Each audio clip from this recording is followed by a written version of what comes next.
right. Okay, now this is my main power coming in here. I had wire nuts on there before, and I've made sure that the power is off at the breaker, and I've got to reach in this box and I have to strip this wire. Hopefully you can kind of see this. I got to just be careful, you know.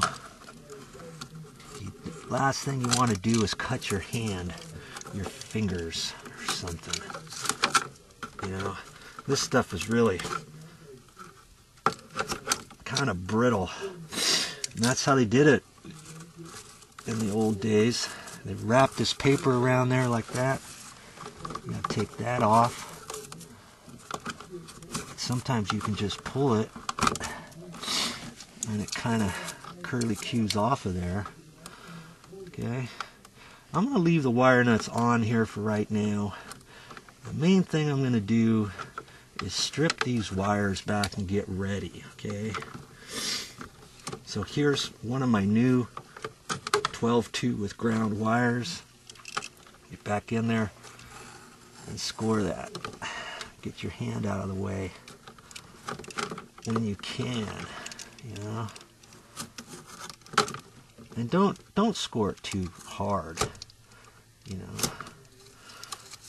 You don't want to hit the wires inside. Usually you can do it such where you're not going to hurt anything. Okay, so I get the wires out of the way, then I pull on this, just kind of hang on to it. My sheetrock knife, just do that. Here's the paper that goes around the ground wire. See, here's the ground wire, copper, bare ground.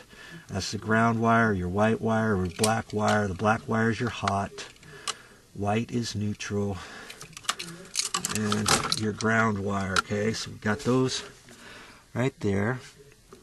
Now I've got to reach in there and do this one.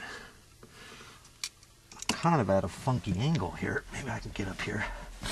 So I could do it backwards like this, but I don't like doing it that way. I'm just going to reach in here this way.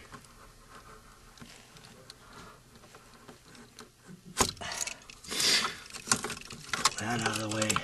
Make sure you don't cut any wire or anything when you're doing this, you know. As simple as that. Okay. Now,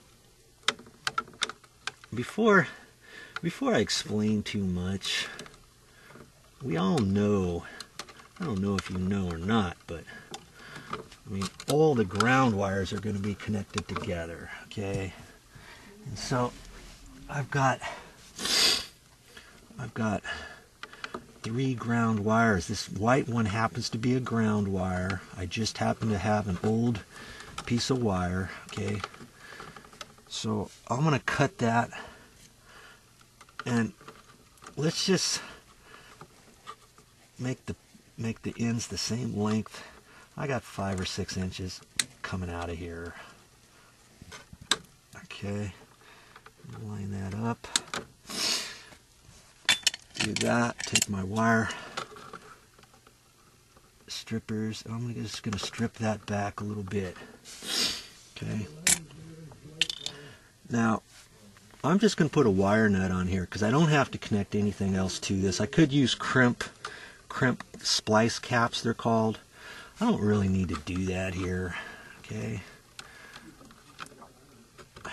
Now remember, one of these ground wires is going to another junction box in the ceiling, tying into the old switch location, and I'm going to go ahead and connect the ground right here so that if anybody ever opens up that other existing junction box, and if you haven't seen that video, I've got that on my channel too, how to install a junction box, just a standard one, and it's up over there. You see it?